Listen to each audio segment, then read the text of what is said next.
La question de la refonte du système éducatif a toujours été posée. Parce que depuis longtemps, même l'UNESCO avait reconnu que le programme scolaire dispensé en Afrique n'est pas adopté à nos réalités. Ça, c'est dommage. Maintenant, le problème, c'est quoi? C'est-à-dire, à un moment, on a posé le problème de diplôme. On parle de métier. Il faut voir mais xanaa du métier c'est pour régler les attentes des populations mool bi ku ko gën a nekk liggéeykat mool bi nga waroon fekk ci secteur am certifié ko jàppale ko moderniser liggéeyam accompagner ko parce que chaque jour mool yi fexe nañ ba ñëpp a ngi lekk jën tous les jours uude bi nga bàyyi ko mu toog di liggéey ay daal la nga ne kooku amul diplôme léegi nga ne ki am bac mu mel ni moo ëpp solo uude bi parce que ñun ñoo jël problème mu këyit diplôme teg ko foofu na wax na ko léegi këyit bi ne veut pas dire que gis nga am diplôme bi ne veut pas dire que tu es adopté à la société ki adopté société bi mooy ki mën a napp génn jën jox gaa yi ñu lekk ki mën a defar dàll ñu sol ki mën a defar mbaxane ñu sol tailleur bi mën a ñëw yëre ñu sol ñooñu ñoo adopté à la réalité mais à un moment donné am na ñu doon wax sax ne dañ ñu bëgg a dugal si expliquer pour ñu bañ a am njëriñ. C'était une manière de nu ñu ko waxee défavoriser un peu ñi nga xam ne ñoo am njëriñ teg leen na le jël ñi nga xam ne amuñu utilité dans la société mettre leen en valeur beneen bi dafa dem ba nga xam ne lan la indi mooy nit ki lan lay bëggu casé wu parce que c'est vrai que dans la fonction publique on a besoin de fonctionnaires pour les impôts et domaines on a besoin de fonctionnaires pour la douane pour il y a des secteurs yoo xam ne soxla xaalisu état bi la wala liggéeyu état la dañuy soxla foofu ay nit am na ñoo xam ne peut-être dañ koy def pour se caser par contre am na ñoo xam ne dañu bëgg ñoom exercer wu c'est-à-dire wane seen bopp l'homme se définit dans les faits dans la pratique sànq foofu na wax na ko je prends l'exemple qu'il a donné moi je connais des jeunes yoo xam ne bokkuñu sax par exemple ñëwal amal docteur amal yooyu seen yoon nekku si li ñu mën yow xaajoo ko mën ñoo la ëpp xam-xam téeméeri junni yoon gis nga clé électronique yi moom lañ dem jàng ñëw di ko defar yor seeni machine sañ koy programmer ci ordinateur tak defar Ali Haïdar il n'avait pas besoin de tous ces diplômes là pourtant il a formé le bataillon de plongée sous-marine de la gendarmerie il a formé les eaux et forêts aujourd'hui décolonisation moi je dirais plutôt il faut se décomplexer foofu nag ji gis nga il faut pas ñu gëmloo suñu société bi que ne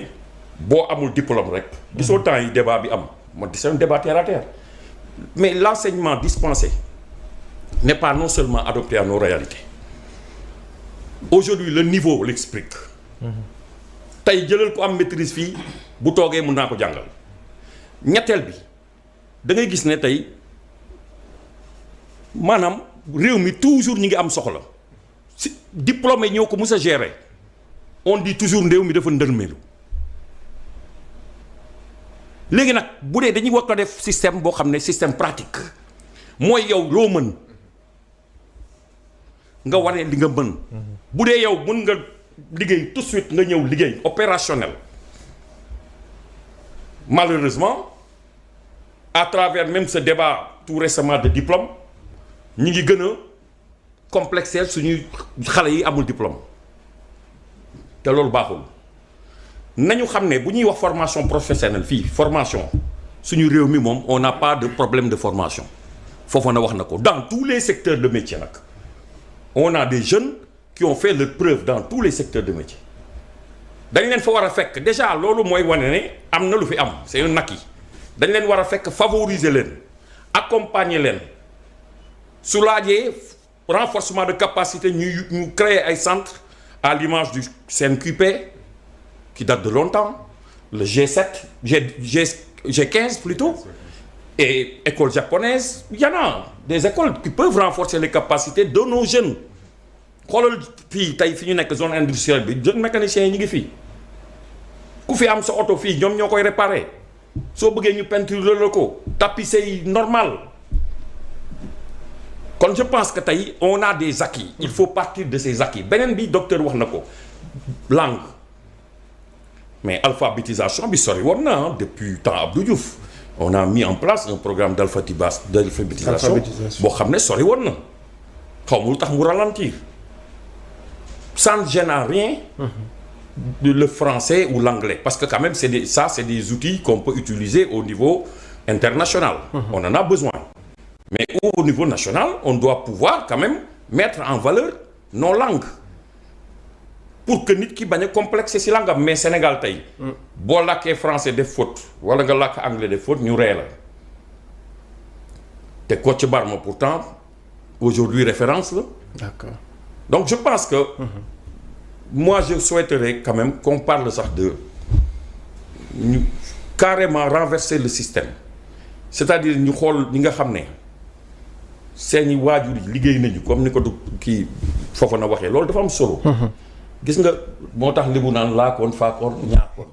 la woon fa woon na woon d'accord maanaam ñi doon nappi ñooy nappi ba léegi ñiy bay ñi ngi bàyyi ba léegi ñi doon sàmm gis nga sàmmkat ñi ngi sàmm ba léegi donc je pense que il faut que tamit gis nga ku nekk bu ñu la dellooloo moom rek dëkk bi dox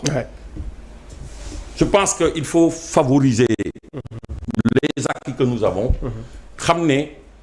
bañ a gëmloo nit ñi et puis le tiers du savoir maa ngi koy wax le tiers du savoir n'est pas enseigné ni dans les écoles ni dans les universités d'accord et puis il faut rappeler que c'est en enseignant qu'on apprend waa léegi nag bu dee xam-xam bi fan la nekk tey booy def sa mémoire wala ngay def sa thèse fooy dem du da ngay dem seet pêcheur bi laaj ko bind si waa pêcheur boobu da nga ko ëpp xam-xam moom nga laaj waa léegi nag yow nga bëgguma gëmloo yow mi am diplôme yaa ma ëpp xam-xam foo ko teg man ngay laaj pour dem def présenter ñu ne la baax na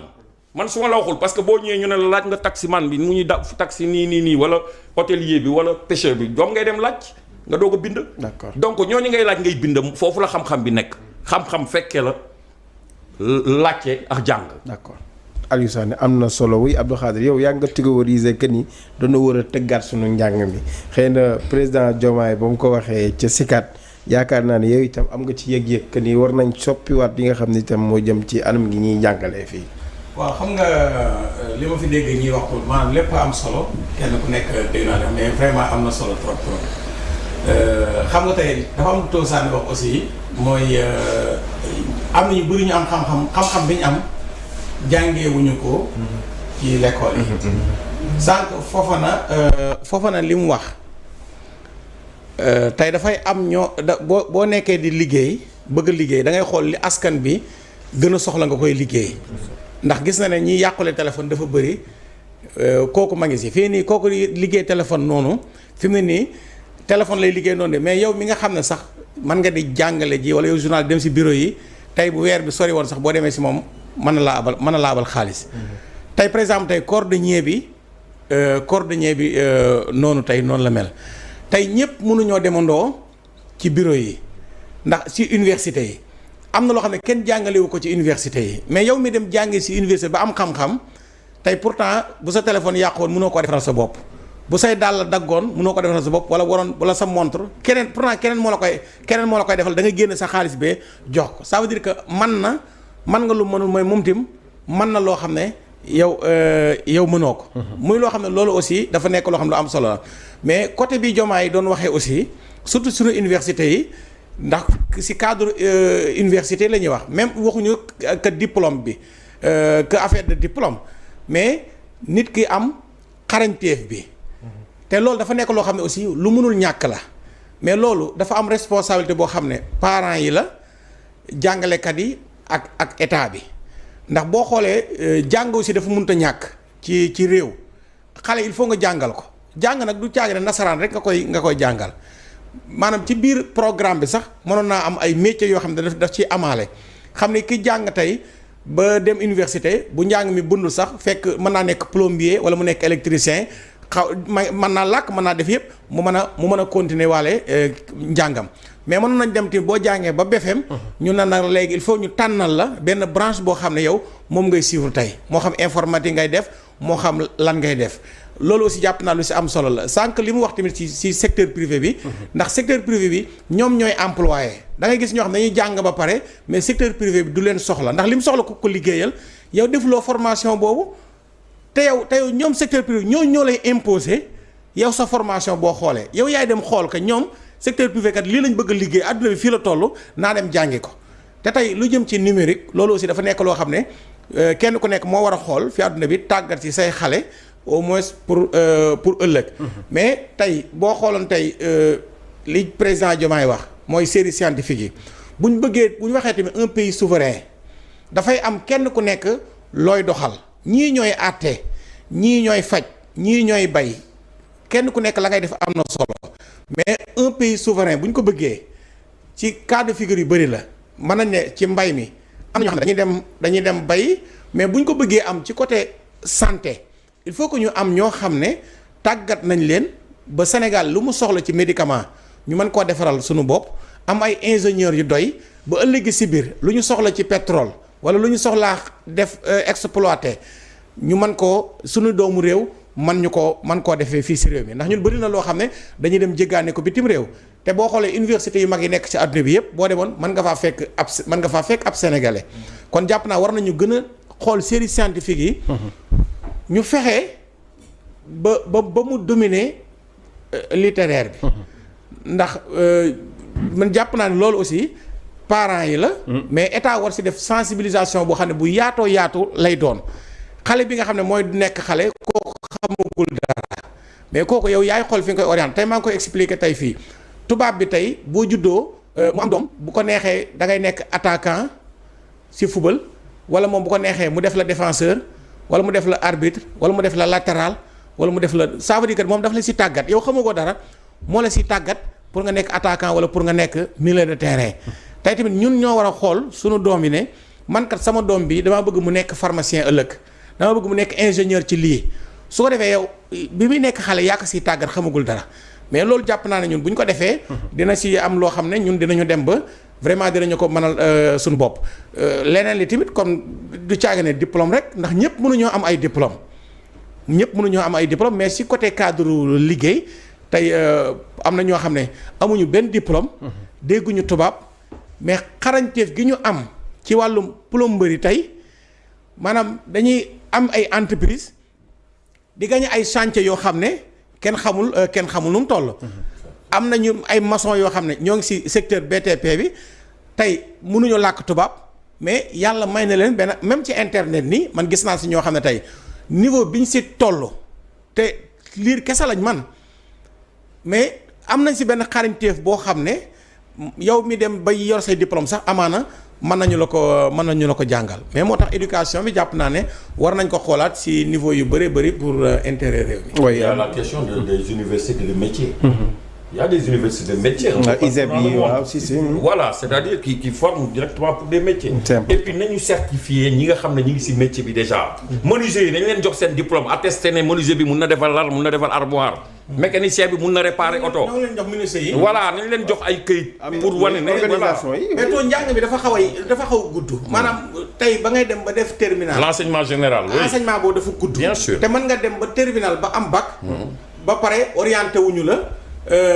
te aussi waruñu ne université kese mën nga dem defi école formation bu ko defee yow da ngay mën a teel a am beneen liggéey. mais maanaam lu mu gën a gudd ñu gën see état gën si def ay xaalis bu budul jeex.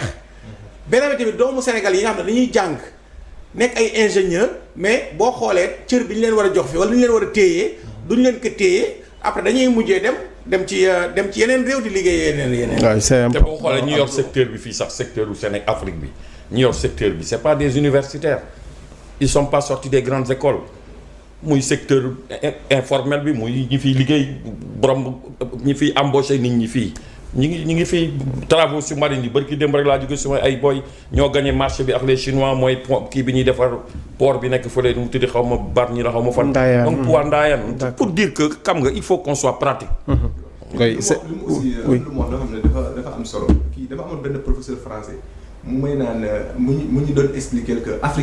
l'Africain était pragmatique cela veut dire ci cosaan africain du defar dara rek pour ay rafet mun na rafet comme le beau ay kii tout ça l'art pour l'art comme tubaab bi nu ñu ko daan defee l'essentiel daal rafetaay moo leen ciy jublu mu ne même les masques africains avaient une utilité pratique dafa am li ñu ci jublu woon te loolu c'est extrêmement important te boo xoolee aussi man je pense que am na li nga xamante ne yàlla jox nañ ko boo xoolee ci suñu paysage yi des fois da ngay gis par exemple pêcheurs yi ñoom dañuy am ay dëkk yoo xam ne ñoom ñoo fay nekk wala nga gis ñi nga xamante ne ñi comme boo jëlee par exemple boo demee à Richard Toll c'est des éleveurs de chevaux yoo xamante ne ñoom dañuy kii vivre en communauté mais tey jii ñooñu boo leen bëggee dimbale man da ngay créer benn école de formation boo xam ne c'est adapté à ce qu'ils font par exemple man Richard Toll quand on a créé l'ISEP mooy kii ISEP bi ñu ko créé foofu noonu après dama leen laaj ma ne leen mais est-ce que yéen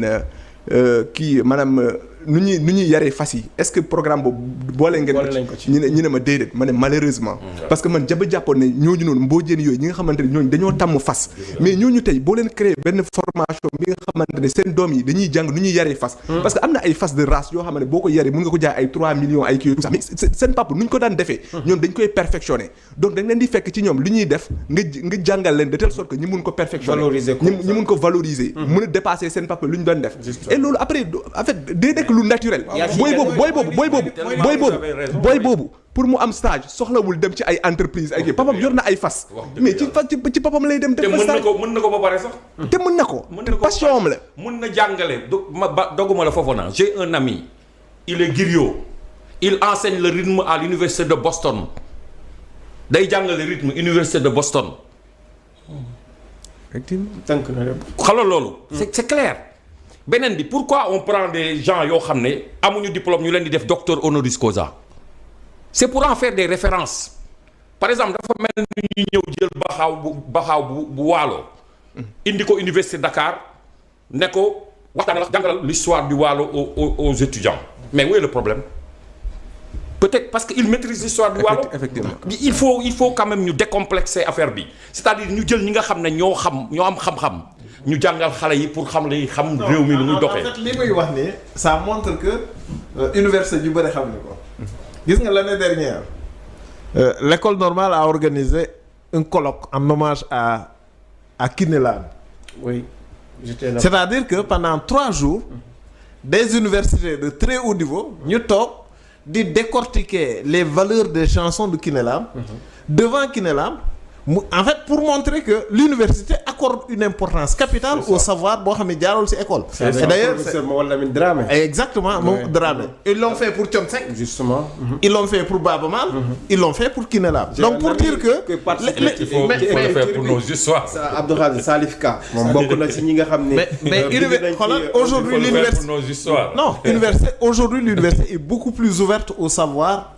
yu bokkul ci monde académique. C'est ça. Voilà loolu quand même c'est parce que le savoir le monde académique ne représente même pas le tiers du savoir. c'est ça même ba xam nga tey sànq Abdou Khadre dafa wax sànq ci côté fële waalo mais loolu man dama yàgg wax lu mel noonu tey par exemple tey boo demee fu mel ni Bawol tey nga di fa jàngale man jàpp naa ne ki fa nekk doomu baykat boobu doomu sàmmkat boobu kooku au moins war nañ ci biir système éducatif bi war nañ ci def formation xam nga sax am na ay université pour affaire agriculture ak transformation yooyu mais yooyu day fekk université yooyu day fekk nga am ay bac ak yooyu mais jàpp naa ne ki nga xam ne tey jàng na am na 6e 5e bala muy def 4e 3e war nañ ko tàggataale ci wàllum ci agriculture defal ko ci formation xool horticulture bi mais maanaam boo xooloon ñu bëri ñu ko jàng presque boo xoolee jànge wuñ ko Sénégal mais am na ñu ko fi jànge am na ñoo xam ñu koy jànge ji bitim réew mais horticulture tey wàllu mbayum noor mi mbayum dër mi loolu war nañ ko si tàggataale xale bi nga xam ne moom environnement bi mu dëkk